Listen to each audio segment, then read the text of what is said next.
Welcome to another edition of Talking Models. Today we're continuing the series of busts from Gillman Productions from the Stephen King line. Today we're going to take a look at Pennywise, the dancing clown. Can you remember that creepy guy portrayed by Tim Curry in this movie? Just his laugh, his mannerisms, the fangs, the story. Creepy. Well, thanks to Gillman Productions and the God-gifted hands of Mark Van Tine, you get this guy.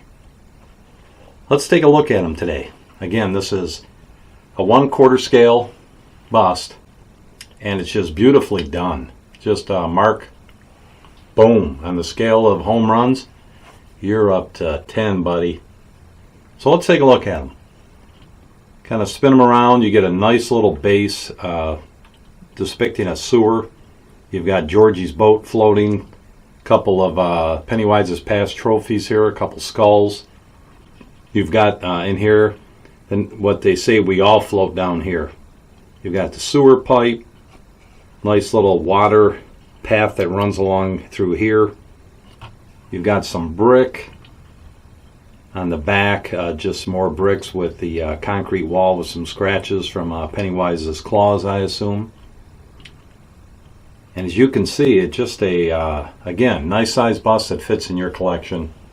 And if you're a fan of Stephen King, this line of busts from Gillman Productions is for you. So, a little bit about what I did with this one. Start with the base. Base, again, base coated in black over gray primer. Then the fun begins. For this one, enlisted basically some browns and grays. For the base, as you see, it's got a variety of things going on. Over the black was some Tine brown. Over the Tine brown, I brought in some rich brown and just started airbrushing a little bit of the highlights all around the ground, if you will.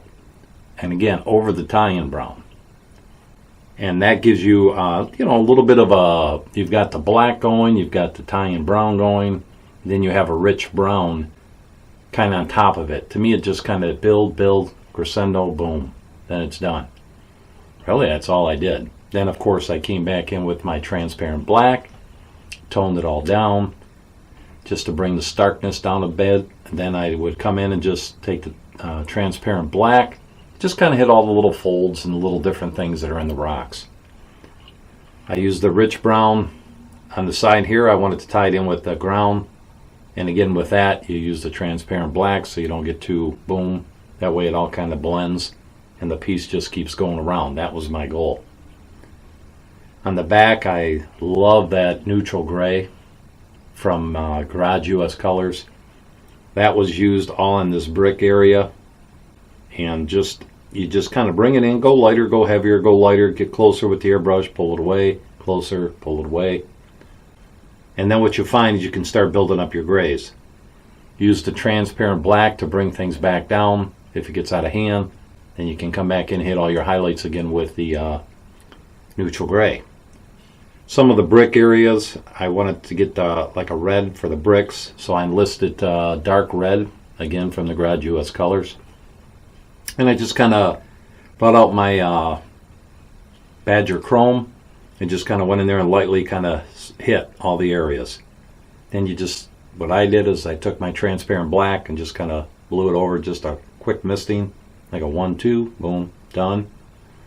And it kind of brings it down. Same on the bricks here, here, and here. For the scratches here from old Pennywise, I enlisted again that same dark red, and just with the airbrush, I just kind of did a little bit on the outside of the indentations just to give it a look of blood, like something happened. And he was, maybe just got done with a fresh kill. Who knows? So as you go around, you have the other side of the base, again, was the rich brown, so it all ties in. The front, I also enlisted the neutral gray, as you can see here for the front of it. I wanted that to stand out a little bit more for the base because that's, to me, it was like, you look at everything on the base and it draws you into what Mark sculpted here, which is we all float down here. That again was done with the dark red. and I just kind of missed it a little bit, and then I came in with Badger Freak Flex Sunburn Red, and I hand painted in the letters that you see. That way you get a little bit of the darker red, and then boom, right into the name, which highlights the base. And if you remember in the movie, that's what he always said, they all float down here. And we don't want to float down there, not with this guy. So once that was done, I came back in with the transparent black and just kind of toned it all down. And then you see what the finish looks like. The sewer pipe, I enlisted, you may think that's a bronze or a gold. Believe it or not, it's red oxide. Over black, to me, red oxide looks like rust. Just looks like dirty rust. And I airbrushed this whole pipe in that red oxide.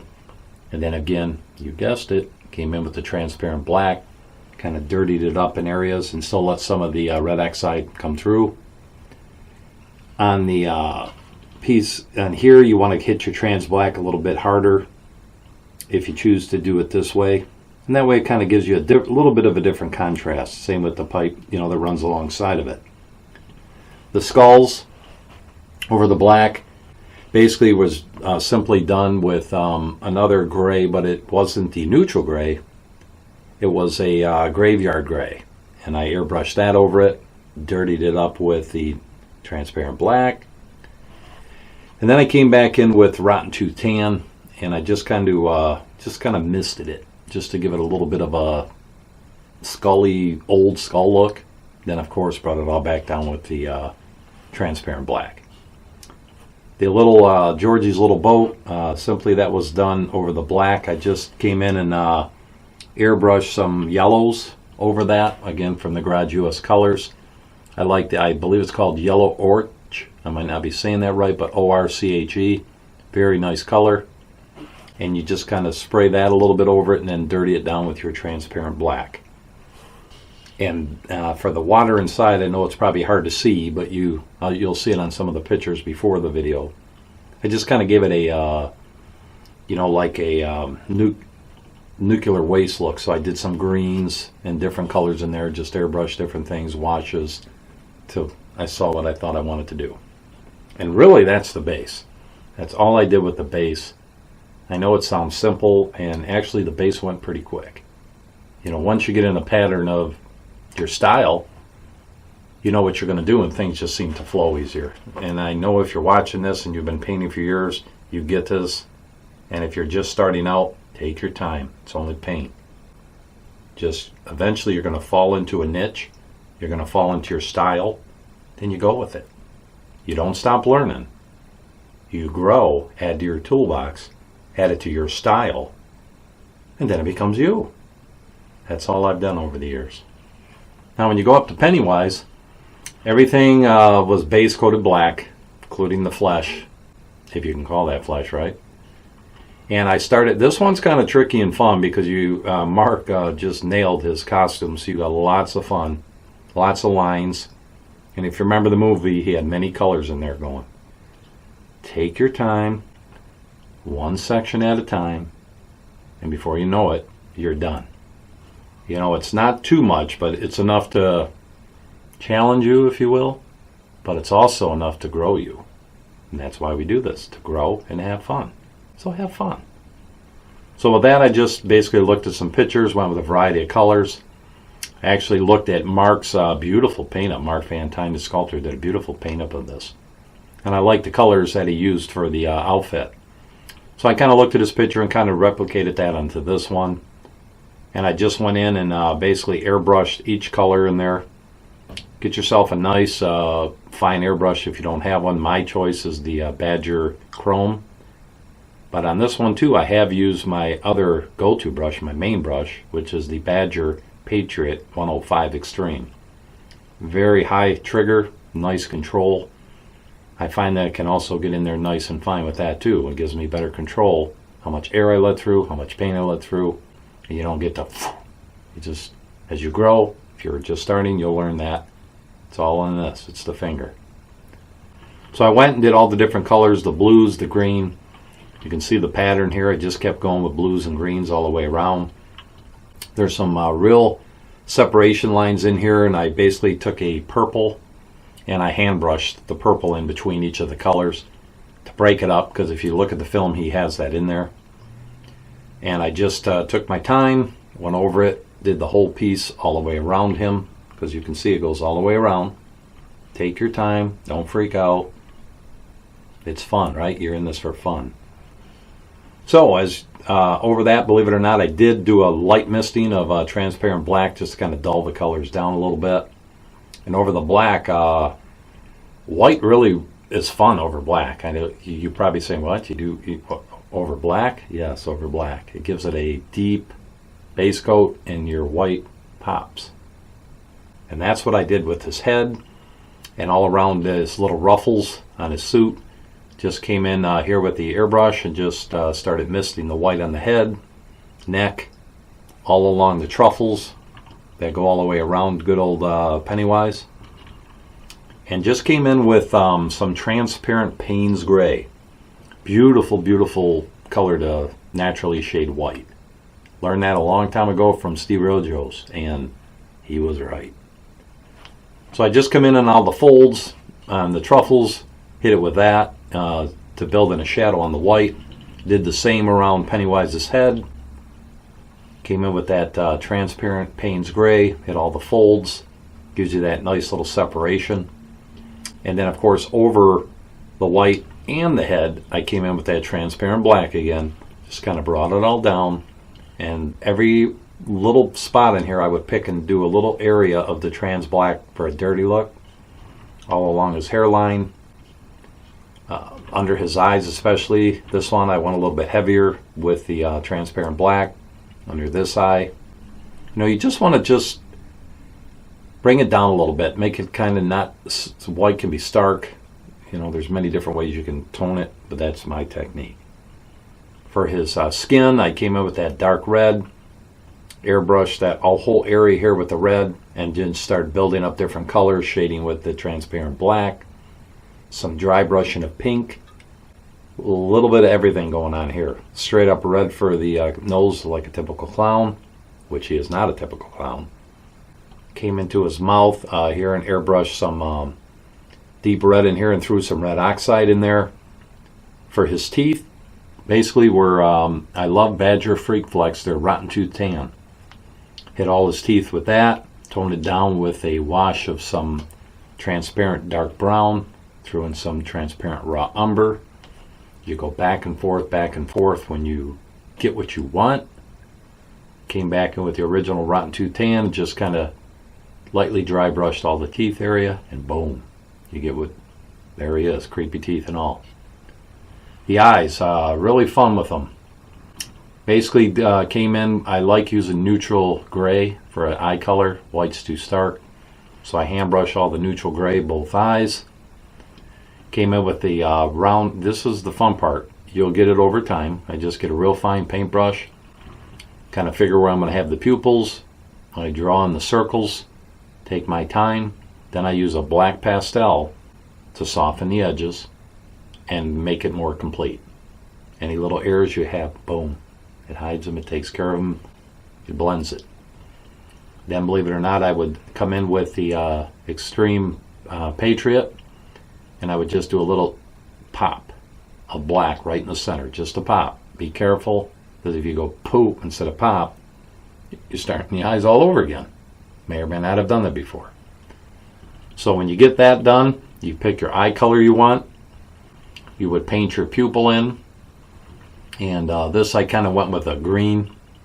For him, I just took a light green, painted the circles, bring out a real fine brush with the magnifying glasses. You kind of go in there and just make your circle, put the pupil in there. You can also use the toothpick technique that I've described before. You take the toothpick, dip it in the paint, touch the center of the eye, perfect circle. Again, believe it or not, with a fine brush, you can do the pupil, and you can also take that pastel again and soften the edges. And it gives you a nice circle, it really does. And then it was just basically back and forth with shading on them, you know, just coming in with some more transparent Payne's Gray, transparent black, some washes, again, of different reds and pinks in this side of his scarred face. A little bit of transparent black over his nose just so it wasn't too stark. And then his hair, I basically just airbrushed that dark red over all of his hair and shade it with transparent black to bring it down. And that's Pennywise the Clown. That is everything that was done to him.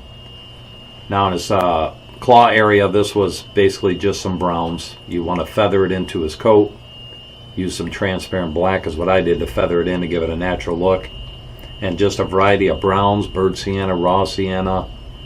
And you just keep going back and forth. And you use that transparent black to bring them tied together. And that is Mr. Pennywise the Clown. Oh, forgot about his little button there. Straight up dry brushing of orange over the black. Simple. So a little bit of everything in this one. And it's a beautiful piece to display and a great movie to watch. So thanks again today for tuning in to Talking Models with Troy Naird. I'm Troy Naird. And I'm trying to hit 100 subscribers. I think out of this one I'm at 60. I only need 40 more. Can you be one of the 40? Why not? Jump in, guys.